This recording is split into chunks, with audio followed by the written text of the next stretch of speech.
All right, guys, welcome back into another betting podcast video. We do have the BMW Championship here, which is the second playoff event, kind of the first no-cut playoff event. And I just want to point out something here, in case you guys don't see it. I am officially going by my name. Some of you guys know this, but Eric Paulzine, that is my actual name. I go by Finn Dawson online a little bit here and there. Kind of started out as like a college thing, gaming, turned into the name I'd use at the bars, and then kind of just wanted to use that when I started 9 to 5. I know some of you guys remember the Sit Start poll days. I went by my original name there, but pretty much I want to be able to comment on stuff on Twitter via my original name instead of using the 9 to 5 page, just because I find it a little bit weird when I'm putting down like random opinions comment wise on the 9 to 5 Twitter page. So I want to be able to at least have a separation point. So that's why I'm going to start going by Eric. Just want to throw it out there. A lot of you guys already know that, but some of you guys didn't. So just want to throw that out there. Hazy, welcome back into another betting podcast. How you doing? Good, man. It's your FBI. It's your undercover alias there. Yeah, it was always something fun to do in college. And like drinking challenges, I'm going to continue to do that. Like the Charles Shaw challenge, I'm going to go by Finn Dawson there. I mean, the bachelor party that I had about a month back, we all were wearing like our made up names from college. So I had a buddy, we all had jerseys. Looking like a bunch of douches out there, but I had a buddy wearing that was the point though. I had a buddy wearing a Mike Adams. There's a bunch of other random ones. My brother goes by Wes Rivers. His real name's Kyle. It's just fun stuff right there.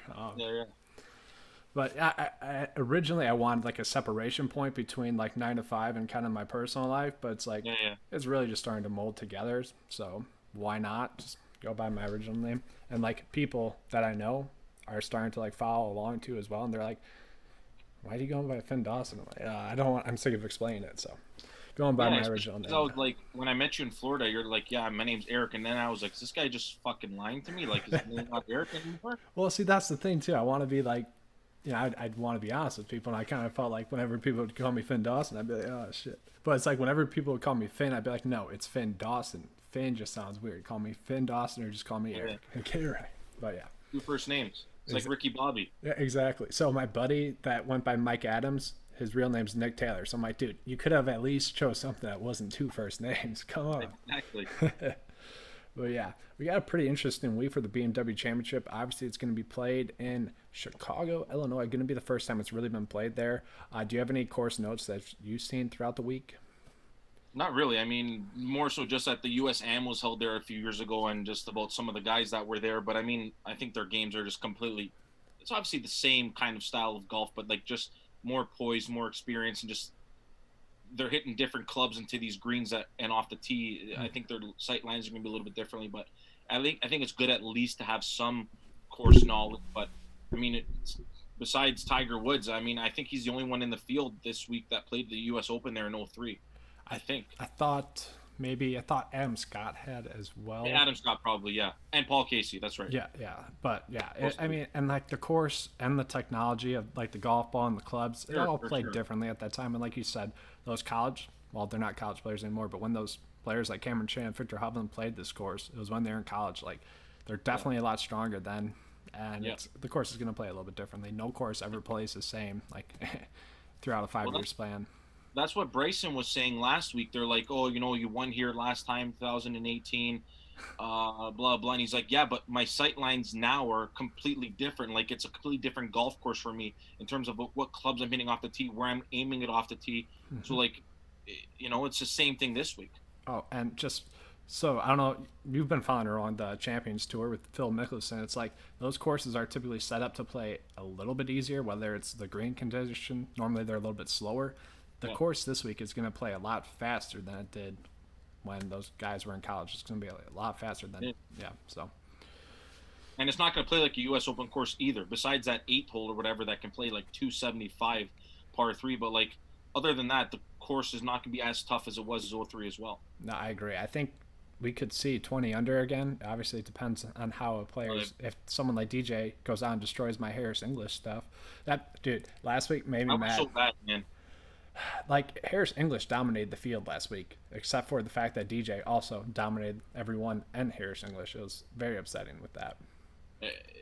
And what's the most screwed up part is that DJ lost 2.5 strokes putting in the first round. Yeah. I mean, it could have been 35. Exactly. Yes. That freaking eagle on 18 round 3. I'm like, yep, he won it right there. It's That just hurt. boring. It's honestly boring because they're like, oh, yeah, the front nine's easy, but the back, it's like the back nine's not hard either. If you put the ball in the fairway, it's not hard, Well, did and they showed it. did you watch Bryson at all? I saw little bits and pieces of it, but I swear, if you and me were just handling this short game, we would have been 20 under. Bryson's tee shots and second shots, and like us just around the green and putting, would have been 20 under because the dude was hitting it to like 50 feet off the green. I'm like, you are freaking taking 3 shots, sometimes 4 shots, and bogey in the hole. It was pretty sad to see there, but we'll get into the outright picks for this week. We'll start off with the high end bets. We'll start off with your favorite high end bets. well, the odds seem to go down a little bit, unfortunately. I mean, I think John Rahm earlier in the week was like 15-1, and now I'm seeing like 10-1. And it's like, yeah, listen, I like John Rahm. The weekend he played well, and this is kind of like the theme where at the workday he had that really good fourth round, and then he ran away with the Memorial. But uh, you see Rory's comment he made? Do you see that about how he doesn't have?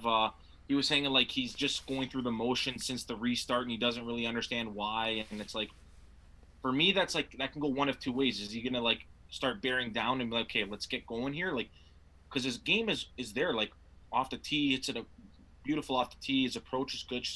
His putting is brutal. I know he had that unfortunate chip where he like hit a rock and went back in the water, but maybe he's talking about little things like that, like his focus is not there. Because I don't mind betting Rory this week. Again, his number went down a little bit, like starting it there at 17-1. Because I know we like Xander Schauffele, but like, fuck, man, that guy can't putt.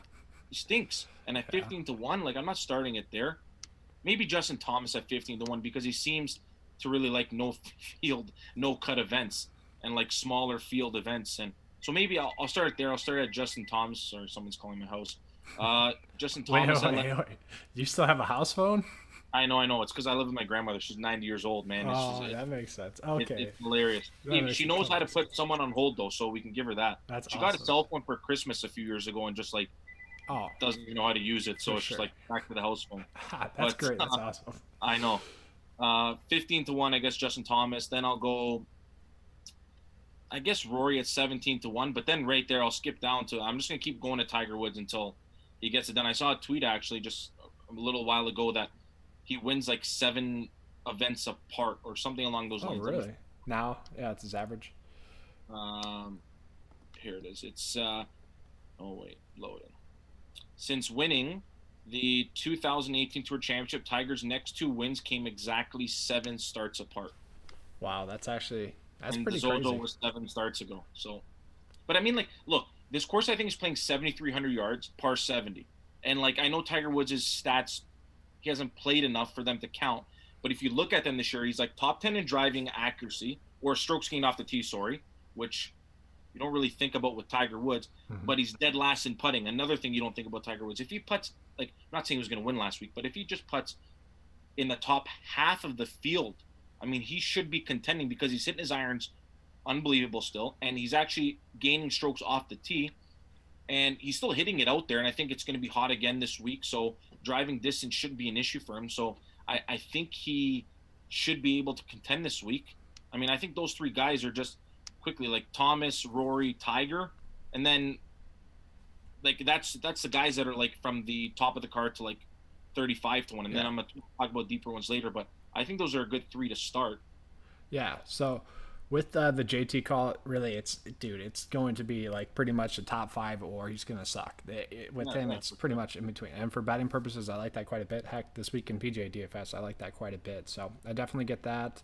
Rory's an interesting one. I think personally, I would stay away from it. It's a little bit too risky for me, but I do get the thought process. We saw him play better pretty much. I forget who made the comments, but it was about a year and a half ago. Some big PGA media guy called out Rory, said he lacked fire, and then Rory came out with his weird, it was like a weird Twitter thing, whatever. He was like, how about 30 wins for a guy that just turned 30 or something like that, has won over 40 million. Bam. Yeah, exactly. So got him. Yeah, but pretty much ever since then, Rory had been playing with like a fire, and he has kind of lost that since the break. Maybe he finds that this week. I don't know. It's tough to say with someone like him. It's not a bad call. I just like you said, like he said, it's like he doesn't have that fire, and sometimes it's tough to find that. So I'm a little bit worried about that. and I know like they're gonna say this all the time, and it was the case last week for some guys, but like if Tiger wants to play the Tour Championship, he's gonna have to play well this week. Yeah, and Right? he's So been. it's like Go ahead. Sorry. no, I was gonna say so it's like maybe for some other guys it's like okay they need to play well, but they just suck, But it is Tiger Woods at the end of the day, and it's like he can't putt this like okay I get the older you get the worse putter you get, but like this is just really bad. Like this is like dead last. I don't even know who you could like. Who else would you like? I'm gonna look up right now actually because he's like 198th in putting. I want to know who is that bad. For sure. Putting because like that law of averages have to change for that. Well, and the thing with Tiger is too. If you're following his rounds, he wasn't playing exactly poorly. Like you said, it was a lot of the putting, and players that get hot with the putter, they can really just turn on and just start to have a really good round. We've seen that a ton this season. While you're looking that up, I'll give one of my favorite outright bets here real quick. It's going to be part of the theme. It's either, for me, honestly, on the top end, it is either Xander or Verger. Kind of harder to pass up on them. Their odds have gotten so much worse, though, since the start of the week. I hate it. Yeah, it's pretty amazing. I forget what it was. I think Daniel Berger was at least 20 to 1. I think Xander was at least 18 to 1. I'm seeing them 15 and 17 to 1 at least right now. That number could keep going down. They are good bets. I expect both of them in the top 5. I think I'd rather just bet them in the top 5 this week. But if you want to bet those two outright, they're going to be great plays. Obviously, Berger has been right there and kind of in contention for pretty much since the break in every event. So I don't mind that. But you got the stats for Tiger there? Oh yeah, I think Tiger. I know the guys. I think he's lost 3/4 of. Let's say he's lost 3/4 of a stroke putting. You got guys like Keegan Bradley, Jason Duffner, and Matt Every that are better putters than him this year. Keegan Bradley, huh? Are you kidding me? Oh, Keegan Bradley's only lost minus .683 strokes, which is like, fuck. You kidding me? It's pretty good for Keegan. Seriously. Yeah, that's pretty crazy. You'd expect that to come back eventually. I will say, though, Tiger, you look at what events Tiger has played, they have been somewhat harder events where the greens are a little bit more difficult. Take that for what it's worth. These greens are seeming like they should be easier, but they're going to be rolling a lot faster. So we kind of, sometimes when the greens are faster, the reads are easier to like put it to your actual read, but who knows how they're going to play this week. I know last week there's a bunch of putts where players really were confused by. We'll know what that's like after the first round pretty much, but yeah. Sorry, I was wrong. It's Tiger's lost negative .583. So guys that are better than that: Alex Chaka, Robert Streb, Atwell, Benny On, Kramer Hickok, Corey Connors, Luke List. Yeah, Luke List is a better putter this year than Tiger Woods. So I wonder if Tiger has a good putting week, where he'd be at. Like if he just like gains strokes. We saw. Look at the Zozo last year. But I think he was 3 over through 3 holes, and then he just crushed the field. It's like that literally could happen, and we're not going to be surprised. It should happen. It should. I mean, it's one of those things where everyone knows this, but it comes and goes, and eventually it's going to come for him, and he's going to have a good week. I don't mind him as a bet this week. I'll finish off my 2 here real quick. It's really how low do I want to go? I'm going to put a lot of eggs in the basket of Harris English and Tyrrell Hatton, pretty much for the same reasons, but Harris English has been right around there. Honestly, if his name was, let's say, Matt Kuchar, his odds, and he's been playing this good, if Matt Kuchar had been playing as well as Harris English, the staff at that Harris English is, he'd be at least 20 to 1, if not 15 to 1. Harris English has been an absolute stud. The only reason we're getting him at this odds is because his name is Harris English. He hasn't really done anything. He hasn't won anything, but winning's hard to do. This could be the event that he does it. Like I said last week, if DJ was in the event, the storyline would have been that Harris English dominated the event. So at 35 to 1, again, a guy in that great of form who has played well at some of the comp courses that I'm using, which are pretty much all the TPC courses. I like him a ton. And then Tyrrell Hatton, definitely more of a risky play, I guess. I kind of just have a good feeling about him this week, which I typically don't like to bet on. But it's kind of the week that we have, though. You kind of got to be a little bit more risky this week. Too. I had Hatton last week too, and it's like the second round kind of derailed. Definitely wasn't going to win, but it's like his approach is like that's part of his game, and like his short game just seemed off a little bit, like his chipping especially. It's like maybe that's just the first event in a while that he's played. Mm-hmm. Now back-to-back weeks, maybe a little bit sharper, which I expect him to play a little bit better. Exactly. But yeah, if it's anything like that, like the PGA Tour's got to do something because that's just I don't think that's a one-off thing. Ever since the restart, we've seen guys shooting 21, 22 under, and it's just not enjoyable. And I'm already a golf fan. We're already golf fans. Like, that just can't be a thing where the tournament's over through 45 holes. Well, so the tour had been doing a good job of trying to gear everything up for a Sunday, essentially playoff, but Yeah, you could kind of tell that they were doing it. Obviously, you can't really control what DJ did, but either way, for sure. Harris English still dominated too. So I don't know. Yeah, This week will be interesting, and then next week, obviously, East Lake, that'll be an interesting one in especially general. with that staggered start they're going to have next week. And dude, I'm actually looking forward to that one. So Yeah. let's get into some questions here, and then we'll get into our low end bets. So got 3 questions. What's going on with Patrick Hanley? Could be a bounce back week for him. So Patrick Hanley is, I kind of don't mind him this week for no cut events. We've seen him really struggle to make the cut in a bunch of events where he's just grinding out a make cut. And then he's able to go low. He's able to figure it out for a round or two and get a top 20 finish. So if you're going to play him in DFS this week, I don't mind it. I probably wouldn't touch him for betting purposes unless it was just like a top 20 bet. What are your thoughts on Cantlay? Yeah, I don't know. Usually, like, even though he doesn't win, like, he at least is trending in the right direction before he does win, or he's still having some decent finishes. Because last year at the BMW, he came second there, and he was playing well. But yeah, he's just like literally fallen off the earth, and it's kind of a little bit shocking. So yeah, I'd probably stay away from him a little bit, especially at the numbers. I think he's 30. What do I got him at? 30-1. It's like, yeah, like you said, you can get. Listen, Patrick Reed hasn't done anything, but you can get him at the same number. You can get Tiger at 6 points higher. Finau just had one bad week, but again, way better form. There's other guys in that price range. Maybe on DraftKings he's a better play because he's going to be lower owned as opposed to those other guys we mentioned. But outright purposes, yeah, like I would definitely take other guys over Patrick Hanley. Yeah, I agree there. And then we got question about Colin Morikawa and Gary Woodland. I'll let you handle the Colin Morikawa. I'll take the Woodland call.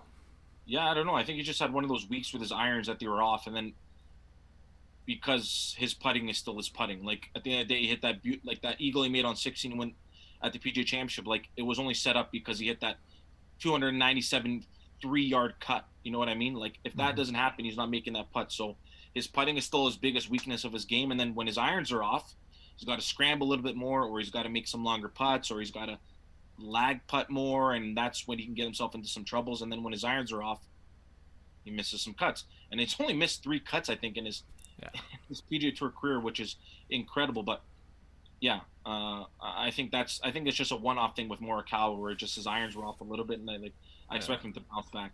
So before I get into the Woodland question, I got to bring this up because it's kind of a fun thing. So I got my buddies that are in my fantasy football league with me to kind of do an interesting way to choose our draft position. It's going to be based on 12 golfers this week, and it was just based on random selection.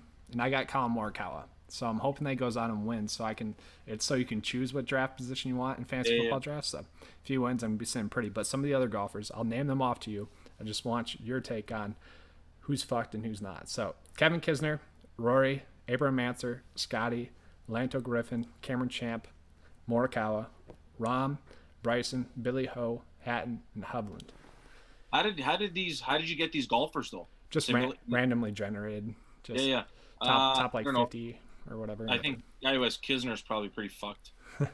He's been good recently. Long, man, 7,300 yards. Yeah. And a par 70. It's not like it's 7,300 yards and a par 72. Yeah. I said Lanto as well. Lanto, yeah, I mean, it's fucking, yeah. At least Kevin Kisner is a world-class player. Like, yeah. Lanto Griffin, yeah. I would probably say, though, still Kisner because at least Lanto can hit it a little bit. Yeah. Like off the tee, but. See, what I liked about it is that it's to choose your draft position, not if your golfer finishes last, you get the 12th pick, because a lot of the time I love to get the 12th pick, just back to back. Oh, is it snake? You have snake draft? Yeah, we do snake draft. So that'd be fun. That'd be interesting. So it's called the Jazz Club. That's a fantasy football league. So the Jazz Club will be tuned in this week. But thoughts on Gary Woodland? Get into that real quick. He's been invisible, man. It's such a struggle because yes, his long-term stats say that he should eventually figure it out. He just hasn't been able to do it. He is 70-1, which is pretty eye-shocking. I can't do it this week. If he does turn it around, it's probably just going to be a top 10 finish. It's very unlikely that he's going to go out and win this week. So and if he does, like, yeah, you're like, man, maybe sprinkle a little bit, but like, if he starts turning around with the U.S. Open right around the corner, You can get Gary Woodland right now at 56-1, a guy who has won a U.S. Open before. Yeah. Because imagine if he does go and wins this week. Like, DJ's already been knocked down all the way to 11-1, 10-1. Dude, I know. Like, where a month ago you're getting him at 20. So that's the same thing happened with Gary. If Gary goes out and wins this week, you know that U.S. Open number is going down to the 30s. Mm-hmm. So you might as well sprinkle like maybe a few bucks on him this week, but then hope that he still has another month. Because let's say he goes on and he goes to Atlanta, and then whatever happens, and then he still has a couple weeks. Let's say he just skips it right to the U.S. Open. Mm-hmm. You know he's going to figure it out his game by then. Yeah. And right? So those courses typically favor his type of play. I will say U.S. Open too. I think it was Thomas Peters is like 175-1. Course should set up pretty well for him. I don't mind that for a Euro type of bet there. That's just one of the ones that stuck out to me. But we'll get into the low end bets, and then we'll get into some questions here. So, do you want to start with the low end bets, or you want me to? Sure, I'll go. I've gotten burned by Thomas Peters a couple of times, though. It's just dude, I've done Euro DFS here and there. It's like he's kind of like the JT version for the Euro side. It's like the dude either gives me a top 12 or he's like a freaking miscut. Exactly. Yeah, blows up. Yeah, just saying it a few times here about how long the golf course is. I don't think necessarily driving accuracy is going to be a huge advantage because, like, yeah, you look, okay, Brandon Todd hits every fairway, but when he's hitting 5 irons into these greens, it's like tour average from that distance is probably 40 feet, right? As opposed to, you get a guy that's 50 yards closer in the rough, he's probably going to be hitting it within half of that, and then a lot more chance to make birdie. So Matthew Wolff's number's been bet down a little bit. He had a decent week last week besides that 1-9. I think that back 9 on Saturday just completely derailed him or whatever it is. But again, another guy that's played this course before and hits it a long way, 45-1. Cameron Champ had that really good PGA Championship. So this is another major golf course. He's at 80-1. This is just going to be the theme where guys that can just hit it a long way off the tee. I hear a lot of buzz about Max Homa. I don't really understand it. It's the Twitter hype. That's all it is. It must be that because the number has dropped significantly. But to be honest with you, those are only 2 long shot guys I like. Because again, I think you're going to need to hit the ball a long way off the tee. Mm-hmm. Maybe your buddy Munoz that you always talk about. Because he does hit it a long way. Yeah. And you're right. His game has been trending in the right direction. 7 under through 7. The back 9 was playing a little bit tougher, but it's just if he can just stay positive strokes putting, he's always up there. Mm-hmm. I swear he's the guy that shoots the most under par rounds, like not just 1 or 2, like 4 or 5 under par, losing strokes putting. Oh yeah. So another guy and I feel like in a 70-man field, like you're getting him at 300-1. Like he's got to be only 69 other guys. Mm-hmm. Yeah. Like you're trying to tell me Tom Hoagie and Carlos Ortiz are going to have better weeks than him? Doubt it. So now that takes 2 guys off of that. Dude, so the risk reward with Munoz is absolutely insane. You touched on it. It's like, how is he that low? Yeah. A lot of sportsbook, so DK Sportsbook has them at like 175-1. Everyone else pretty much has them 300-1. It's like, I don't get it. A guy that has made 3 out of the last 4 cuts, obviously showed some upside last week. His long-term staff fit sets up really well for this course. And I haven't fact-checked this yet, but I'm pretty sure the last 2 years, Munoz has played better from like August until like November. It's like when he typically plays his best. Yeah. So maybe it's just this time of year that he plays a little bit better. Maybe he's not a big summer guy, doesn't like the heat. I don't know. But, dude, honestly, I like him at those odds. It's just you get a top 20 staff fit at those long shot odds for a guy that finished 18th last week. What would that probably be this week? A top 10 finish, reducing the field. It makes a ton of sense, and it's one of those where you could maybe cash out early, maybe you could do an each way bet on him. I like it quite a bit there. And he was talking about after the first round, I think he was talking with Todd Lewis at the Golf Channel, just about he found something with his putter, and he was putting a little bit better, but like he still does those things like, okay, the 9th hole, if you miss it right, you're pretty much fucked, especially with the pin on the right, because everything just slopes down. Okay, he chips at 24 feet, and then he 3-putts, makes double.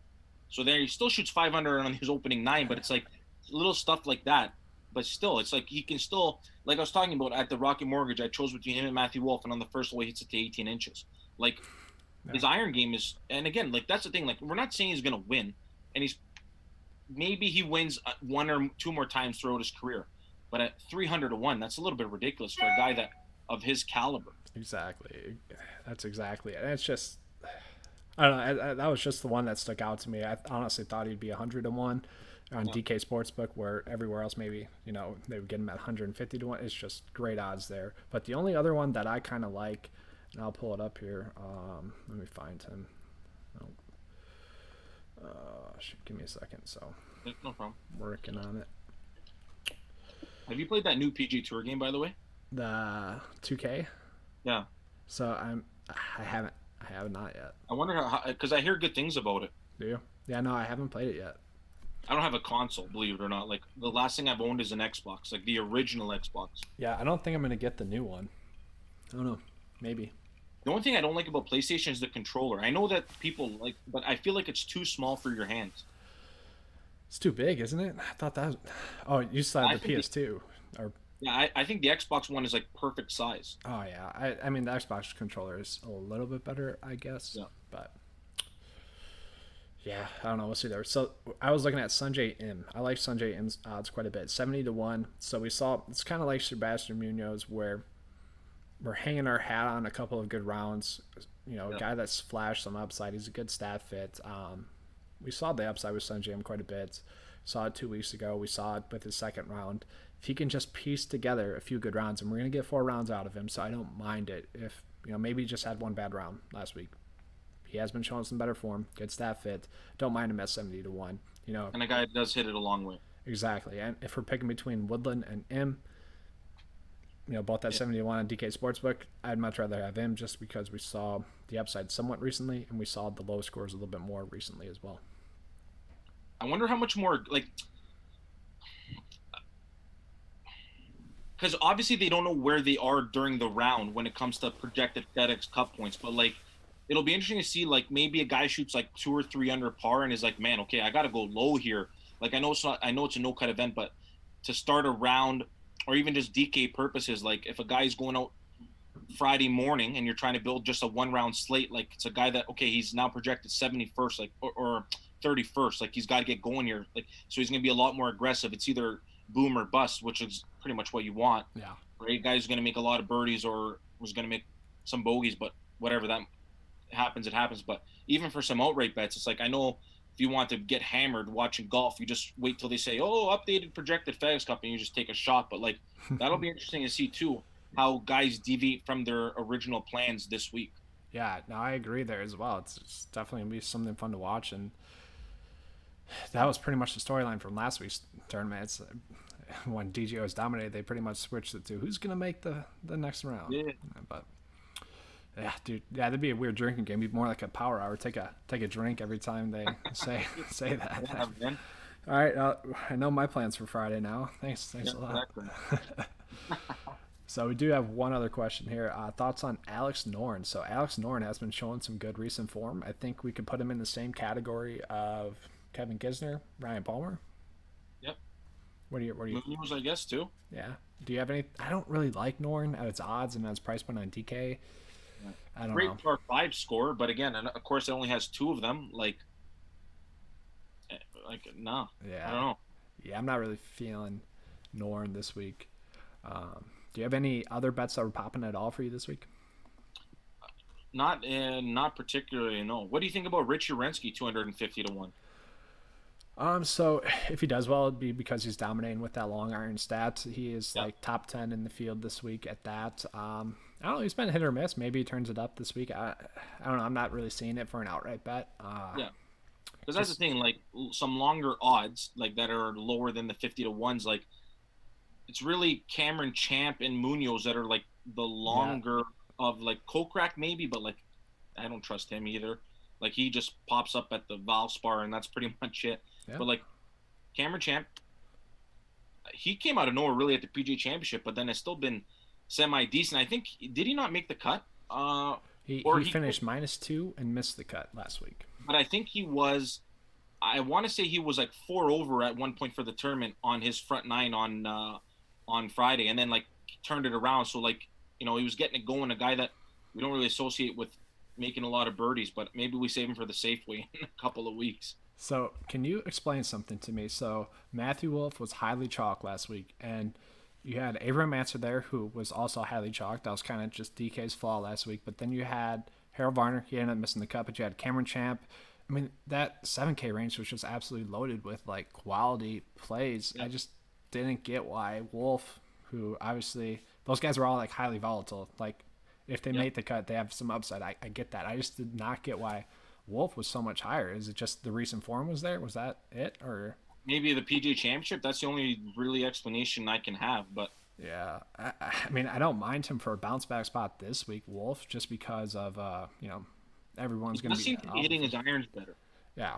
Yeah, he has. I mean, the recent form's been there, but so you touched on. I kind of brought that up for a reason because I actually don't mind Wolf for a top 20 bet and Champ for a top 20 bet. I think those are kind of nice, but for those two, if they're playing well, I think we're gonna get. You should just bet them the top 10. But Yeah. Sebastian Munoz 4-1 to top 20. Don't mind that. Once again, if he's playing his game, he's gonna top 20. It pretty much seems like that. Let me see what I got him here. Top 20. Yeah. Maybe it's just Trying to pick out some matchups too. So, what do you think about this?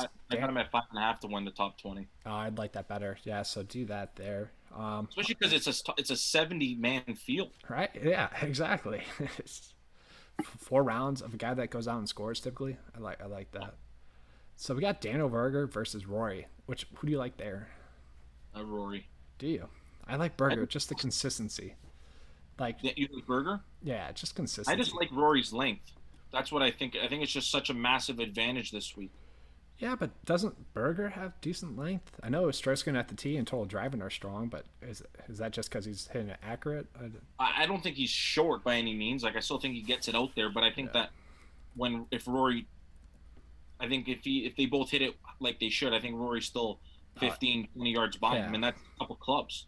I agree. I get what you're saying there, but I think I would go Berger there. There's another one, Patrick Reed or Harris English. No, Harris. Okay, I got you there. And then this one seems kind of easier, but Kyle Morikawa's minus money to Patrick Cantlay. Oh yeah, I'll take Morikawa. Man, it's so tough though in these no cut events because you literally could be up by 8 strokes after Friday. You know, let's say Patrick Cantlay is 2 over. Okay, he'd be going home any other week. And then let's say that Morikawa just goes even on the weekend. Cantlay just goes 66, 66, and you're like, fuck, how did I lose? Dude, I like a showdown slate 2 years ago. I was in 10th place in one of the big competitions, and it didn't cash going into Sunday. And I was just like, how? Like, I'm never playing showdowns again aggressively, and that's I mean, it sucks. And then the most recent one, where it was a WGC event, sorry, not a showdown, a no cut event, sorry. The WGC event, 3 weeks ago, I ended up cashing when I didn't think I had a chance to. Yeah. They're insane. Well, look at Tom Lewis. I think Tom Lewis was 3 over after the first round, and then he just went like 9 under, and then boom, boom, boom. But like maybe if it was a cut event, then he would be a little bit more pressure, or whatever the case may be. You just play freer, like. But yeah, it's very. I think this is the most volatile type of events for DK for sure. Yeah. Did you have any like U.S. Open bets at all that you saw by chance, or any other bets? I guess. I know I'm kind of throwing.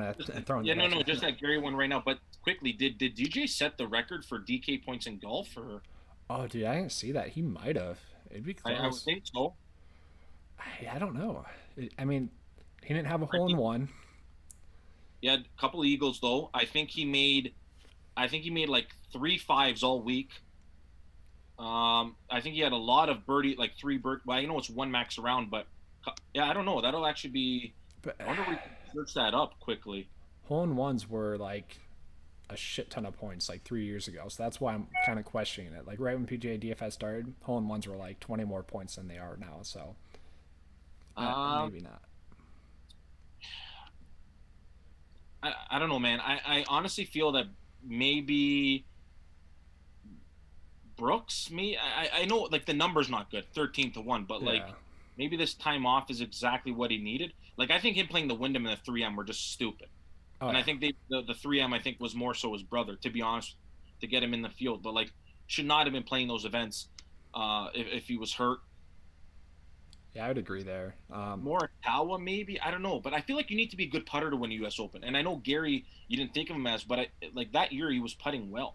But they're going to be so narrow off the tee. Yeah, Yeah. And I wonder how firm the course is going to be in late September there. Like I really do, as opposed to a June U.S. Open. Maybe it's going to be a little bit softer. I don't know. And there are certain golfers that do just specifically play better in the fall. It just kind of seems to happen. I will say I got Harris English at 66-1 right now, and then also Abraham Answer and Sanjay M at 80-1.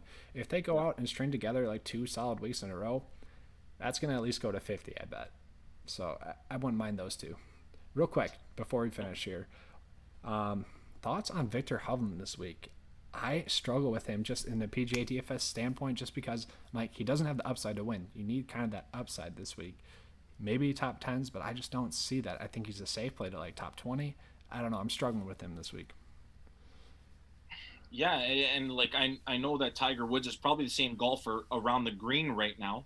Like they're both pretty bad around the greens because we know guys are going to miss greens this week just with how long they are. And we've seen Hovland just brutal chipping the golf ball. So unless he's hitting it tight, I don't see it either. I agree with you. I think between like Matthew Wolff and Victor Hovland, both who were on the same college team and both played in the same USAM here, like I think Matthew Wolff is by far the better play.